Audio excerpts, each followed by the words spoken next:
Hello everyone, magandang oras sa ating lahat. Welcome to my videos. Maraming salamat sa panonood at lalo na sa mga nag-subscribe. Thank you guys.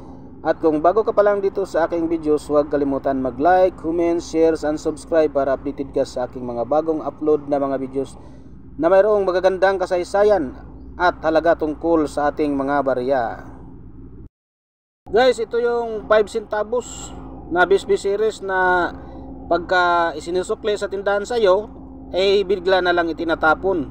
Wala nang halaga sa ating mga kamay kapag nandyan na sa inyong mga kamay. So marami kang makikita nito sa kalsada guys, kasi pinagtatapon na lang, wala nang halaga. Pero sa atin mga coin hunter ay napakahalaga nito.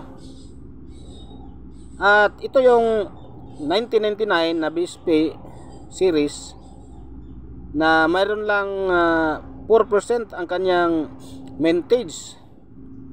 At ito yung kanyang features guys. Ang issuer niya is Philippines. Period, Republic, 1946 ang kanyang date. Type, Standard Circulation Coin. Year, 1995 hanggang 2017. Ang value, 5 centimos. Currency is piso. Composition, copper plated steel. May timbang siya na 1.9 grams. May diameter na 15.5 mm. Kanyang thickness is 1.52 mm. Ang shape is round with center hole. Technique is mild. Orientation, middle alignment. Number number 1684. Ang kanyang reference number, KM number 268. Ang shoe number is 116. Ito yung obverse guys, legend surrounding the denomination with the center hole. Script, Latin, lettering, Republika ng Pilipinas, 5 centimos, 1999, BSP. Translation, Republic of the Philippines. At ito yun ang kanyang reverse guys, legend around the rim with the denomination around and below the center hole and date at the bottom.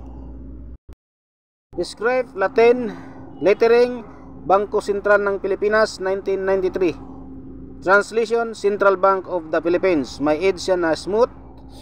Ang mint is BSP Security Complex, Quezon City, Philippines, 1975 ang kanyang date.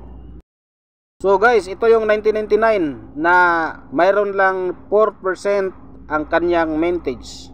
At ang kanyang extra fine 11 pesos. Galing yan sa inamistad.com guys. So guys, kung mayroon kayong mga ganito guys, lalo na kung magkaka-error, ay umaabot sa 5,000 ang kanyang bintahan sa carousel. So ingatan nyo kung mayroon kayong mga ganito na mga centimos. So maraming salamat sa panonood guys, at huwag kalimutan mag-like, comment, share, and subscribe para updated ka sa aking mga bagong upload na mga videos tungkol sa mga barya. God bless sa ating lahat.